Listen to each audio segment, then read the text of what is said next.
Assalamualaikum warahmatullahi wabarakatuh. Perkenalkan, nama saya Nur Fitria Turmaningsih dengan NIM 612012130628. Kelas FA 17 Program Studi Manajemen. Tujuan saya membuat video ini adalah untuk memenuhi tugas UAS mata kuliah pengantar teknologi informasi dengan dosen pengampu Bapak Syehuroji Eskom MM. Baik, langsung saja ke materi yang pertama, yaitu pengantar teknologi informasi.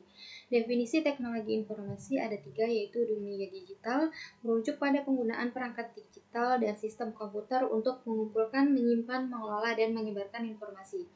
Lalu perkembangan teknologi. Perkembangan teknologi informasi terus meningkat pesat, mencakup komputer, jaringan, perangkat mobile, aplikasi, dan internet. Pendukung efisiensi digunakan untuk meningkatkan efisiensi dan produktivitas di berbagai sektor seperti bisnis, pendidikan, kesehatan, dan pemerintahan. Sejarah teknologi informasi mulai dari mesin hitung pada abad ke-19, zaman komputer pada 1940-an, dan internet dan era digital pada 1969. Penggunaan teknologi informasi dalam kehidupan sehari-hari sebagai komunikasi, hiburan, dan belanja online. Peran teknologi informasi dalam bisnis yaitu kolaborasi, pemasaran, dan penjualan, serta pengambilan keputusan. Tantangan dalam implementasi teknologi informasi, keselarasan teknologi dan proses, sumber daya dan kompetensi, serta keamanan dan privasi. Keuntungan dan manfaat teknologi informasi ada 3, yaitu akses ke informasi, automasi, dan efisiensi, lalu komunikasi global. Masa depan teknologi informasi ada kecerdasan buatan, komputasi kuantum, dan realitas virtual. Materi selanjutnya yaitu sejarah perkembangan komputer. Komputer adalah alat elektronik yang dapat menerima, menyimpan, mengolah, dan memberikan informasi secara otomatis. Ada 2, yaitu komputer analog dan komputer mekanik. Generasi komputer pertama yaitu komputer tabung vakum, programmable Richter, UNIVAC 1. Generasi komputer kedua ada transistor, kartu ponsel, dan komputer arsitektur pipa. Generasi komputer ketiga yaitu ada sirkuit terpadu, PC dan personal computer, sistem operasi, GUI, dan mouse. Lalu generasi komputer keempat, perkembangan jaringan, teknologi bergerak, dan komputing yang lebih cepat. Dasar-dasar perangkat keras. Mekanisme kerja komputer ada kerja komputer, bit, byte, dan buzzword, inti dari komputer, dan memori komputer. Sistem komputer ada 3, yaitu komponen, sistem operasi, dan perkembangan. Alat input dan output ada keyboard, monitor, printer, dan mouse. Adapun alat penyimpanan yaitu hard drive, solid state drive atau SSD, dan flash drive flash. Konsep program dan sistem software. Perangkat lunak, konsep program dan sistem perangkat lunak bertujuan untuk memahami struktur, fungsi, dan perilaku perangkat lunak serta memastikan bahwa program yang dibangun dapat memenuhi kebutuhan pengguna dengan efisiensi dan kualitas tinggi. Konsep program dan sistem perangkat lunak merujuk pada standar, prinsip, dan teknik yang digunakan dalam merancang, mengembangkan, dan memelihara perangkat lunak. Konsep program dan sistem perangkat lunak terdiri dari elemen seperti analisis kebutuhan, desain arsitektur, pengkodean, pengujian, pemeliharaan, dan dokumentasi. Metode pengembangan program dan sistem perangkat lunak ada waterfall, agile, dan DevOps. Analisis kebutuhan merupakan tahap awal yang penting dalam pengembangan perangkat lunak. Proses ini melibatkan pemahaman mendalam tentang kebutuhan pengguna dan pemodelan sistem untuk mencapai tujuan yang diinginkan. Tantangan dalam mengimplementasikan konsep program dan sistem perangkat lunak yaitu ada kompleksitas, perubahan kebutuhan, kualitas, dan keamanan. Lalu keunggulan dan manfaat penggunaan konsep program dan sistem perangkat lunak. Ada produktivitas tinggi, kualitas unggul, peningkatan keamanan, dan peningkatan keandalan. Materi selanjutnya yaitu pengenalan proses kata sampai dengan paperless publishing. Alat kerja dan fitur Word yang mempermudah pengolahan kata ada fitur kolaborasi, spelling dan grammar check, tools penyuntingan PDF, word art, dan insert media. Sejarah desktop publishing. Pada tahun 1980, desain grafis komputer dan desktop publishing muncul di Eropa sebagai alternatif proses produksi offset printing. Pada tahun 1990, desktop publishing menjadi layak untuk diakses. Dan sekarang banyak perusahaan menggunakan perangkat lunak seperti Adobe InDesign, WordPress, dan Microsoft Publisher untuk memproduksi materi cetak yang rapi dan profesional. Spreadsheet sebagai alat pengolahan data yaitu laporan keuangan, perancangan fitness, dan perancangan proyek. Software statistik ada SPSS, Microsoft Excel, dan SAS. Statistik dan data analisis ada 3 yaitu statistik deskriptif gagasan dasar untuk merangkum, mengorganisasikan, dan menganalisis data. Yang kedua yaitu uji hipotesis prosedur, pengambilan keputusan dengan menggunakan informasi data. Dan yang ketiga yaitu analisis variasi, menentukan pengaruh variabel independen pada variabel dependen. Visualisasi ilmiah ada astronomi, kedokteran, dan genetika. Perhitungan risiko dalam paperless publishing, ada keamanan sistem, rendahnya biaya produksi, dan keuntungan lingkungan. Materi selanjutnya yaitu ada apresiasi grafik, hipermedia, dan multimedia dalam presentasi. Pengertian grafik, komunikasi visual grafik untuk menyampaikan pesan dengan cara yang menarik dan mudah dipahami. Lalu kreativitas grafik, menyampaikan informasi dengan berbagai bentuk, ukuran, warna, dan tata letak. Yang ketiga yaitu ada tingkat efektivitas grafik, meningkatkan tingkat pemahaman, daya ingat, dan minat pada suatu materi yang disajikan. Dan yang terakhir yaitu visualisasi data grafik, untuk mempresentasikan data statistik atau kompleks secara jelas dan mudah dimengerti. Hypermedia dalam presentasi, pengertian hypermedia mengacu pada teks, gambar, suara, dan media lain. Yang kedua ada interaktivitas, pengguna berinteraksi dengan materi presentasi. Dan yang ketiga itu ada engagement, presentasi dapat lebih menarik, dinamis, dan memperkuat pemahaman serta daya pikat audiens. Pentingnya multimedia dalam presentasi, itu kompleksitas informasi, interaksi audiensi, kreativitas ekspresi. Perbedaan antara grafik, hypermedia, dan multimedia yaitu grafik bentuk visual yang mewakili data secara efektif. Hypermedia tautan tak terbatas antara berbagai media dalam presentasi. Dan yang ketiga yaitu multimedia, penggunaan kombinasi media seperti teks, gambar, suara, dan video. Penerapan grafik hypermedia dan multimedia dalam presentasi. Grafik untuk menyajikan data statistik atau menyederhanakan konsep kompleks dengan gambar. Hypermedia berikan pengalaman interaktif kepada audiens. Multimedia gabungkan teks, gambar, suara, dan video untuk menyampaikan informasi secara lebih menarik. Materi selanjutnya yaitu manfaat database dan pengimplikasiannya. Database adalah kumpulan data terstruktur yang disimpan secara sistematis. Ini mencakup entitas, atribut, dan relasi antara entitas. Untuk menyimpan, mengelola, dan menganalisis data dengan efisien. Manfaat penggunaan database yaitu ada penyimpanan efisien, akses mudah, pemelihara data, analisis data. Contoh pemanfaatan database dalam bisnis adalah manajemen persediaan, manajemen hubungan pelanggan atau CRM, dan analisis data bisnis. Database harus dilindungi dari akses yang tidak sah, kehilangan data, dan kerusakan. Langkah-langkah penjagaan keamanan seperti autentikasi, enkripsi, dan backup rutin harus diimplementasikan untuk memastikan keberlanjutan dan integritas data.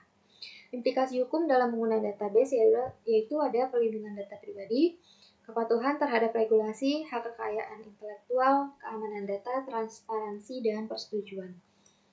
Tantangan dalam pengolahan database, skalabilitas, kecepatan, dan kinerja, kesesuaian dengan peraturan.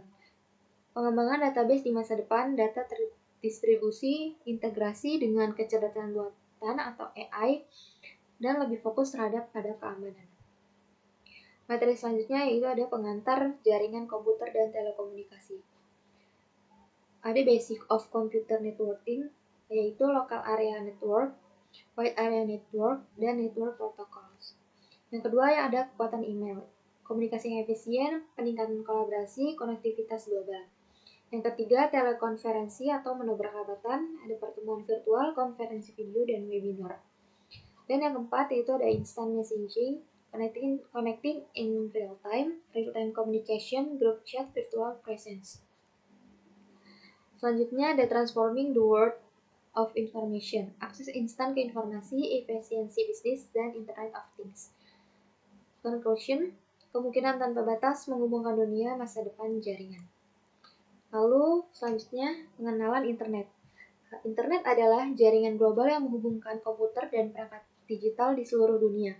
Awal mula internet yaitu kelahiran ARPANET pada tahun 1969, lahirnya WWW 1990, dan pengembangan protokol TCP atau IP 1970-an. Perkembangan teknologi internet. Perkembangan teknologi internet ada streaming video, dan konferensi video. Selanjutnya, perangkat terhubung, ada smartphone memiliki akses internet di mana-mana, dan komputasi awan, penyimpanan dan pemrosesan data secara online. Dampak internet terhadap kehidupan manusia, ada akses informasi global, komunikasi instan, peluang bisnis baru, terbukanya akses pendidikan. Perubahan gaya hidup akibat internet, yaitu gaya hidup yang digital seperti online shop, sumber informasi utama, dan kehadiran online, peluang bisnis, serta ketergantungan teknologi. Tantangan dan isu terkait internet, privasi dan keamanan, lalu konten berbahaya dan kesenjangan sosial. Masa depan internet, ada teknologi 5G, Internet of Things, dan kecerdasan buatan. Kesimpulannya, konektivitas global, pertukaran informasi, dan kolaborasi, inovasi berkelanjutan, tantangan yang terus berkembang. Materi yang selanjutnya yaitu pentingnya keamanan komputer. Tujuan utama dari keamanan jaringan komputer adalah untuk melindungi data sensitif dan informasi rahasia dari kebocoran atau akses yang tidak sah. Kejahatan komputer, kejahatan cyber atau kerap dikenal dengan cybercrime, merupakan tindak perilaku kejahatan berbasis komputer dan jaringan internet. 4 jenis kejahatan cyber yaitu penipuan phishing, peretasan dan cyberstalking, serta cyberbullying. Keamanan komputer bertujuan membantu pengguna agar dapat mencegah penipuan atau mendeteksi adanya usaha penipuan di sebuah sistem yang berbasis informasi. Keamanan, privasi, dan kebebasan dan etika. Keamanan komputer, tindakan melindungi komputer dan data dari ancaman seperti virus, malware, peretasan, dan pencurian data. Selanjutnya, privasi komputer berkaitan dengan hak individu dan organisasi untuk mengontrol informasi pribadi mereka. Lalu, kebebasan komputer mencakup hak untuk menggunakan modifikasi perangkat keras dan perangkat lunak. Etika komputer berkaitan dengan prinsip moral yang mengatur penggunaan teknologi komputer. Kepercayaan komputer adalah tingkat keyakinan bahwa sistem komputer dapat diandalkan untuk berfungsi dengan benar dan aman sesuai dengan harapan pengguna. Materi selanjutnya yaitu e-business atau electronic business dan e-commerce. E-business merupakan semua aspek operasional bisnis yang dilakukan secara online. Fungsi bisnis yang lebih luas seperti manajemen rantai pasokan atau supply chain management, manajemen hubungan pelanggan atau CRM, manajemen sumber daya manusia, human resource management, dan proses internal bisnis. E-commerce adalah bagian dari e-business yang secara spesifik mengacu pada transaksi jual beli barang dan jasa melalui internet. Aspek utama dari e-commerce meliputi B2B atau business to customer, B2B business to business, C2C customer to customer, C2B customer to business. Perbedaan utama antara e-business dan e-commerce. Dari ruang lingkup, e-business memiliki ruang lingkup luas dan sedangkan e-commerce spesifik untuk jual beli. Untuk fokus kegiatan, e-business mencakup fungsi CRM, SCM, sedangkan e-commerce fokus penjualan dan pembelian. Interaksi e-business interaksi perusahaan dengan mitra bisnis, sedangkan e-commerce fokus pada pelanggan dan pasar. Contoh implementasi e-business ada IBM menggunakan sistem internal untuk mengelola hubungan pelanggan, dan e-commerce menggunakan platform Amazon atau Tokopedia untuk menghubungkan transaksi barang dan jasa. Extranet adalah jaringan komputer pribadi yang menggunakan teknologi internet dan sistem protokol untuk berbagi sebagian informasi bisnis atau operasi dengan pihak luar secara aman. Dalam konteks analisis bisnis, extranet memiliki beberapa fungsi utama yang sangat penting, yaitu berbagi data secara aman, kolaborasi efektif, akses real-time, dan efisiensi operasional. Contoh penggunaan extranet untuk analisis bisnis. Untuk supply chain management, berbagi informasi inventaris, analisis kinerja pemasok. Yang kedua yaitu customer relationship management. Kolaborasi dengan mitra penjualan, kampanye pemasaran bersama. Yang ketiga ada pengembangan produk, kolaborasi R&D, uji coba, dan feedback.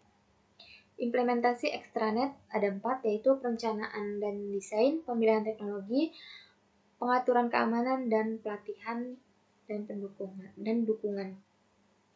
Materi selanjutnya yaitu perancangan sistem. Perancangan sistem adalah proses mendesain struktur dan komponen dari sebuah sistem untuk memenuhi kebutuhan tertentu.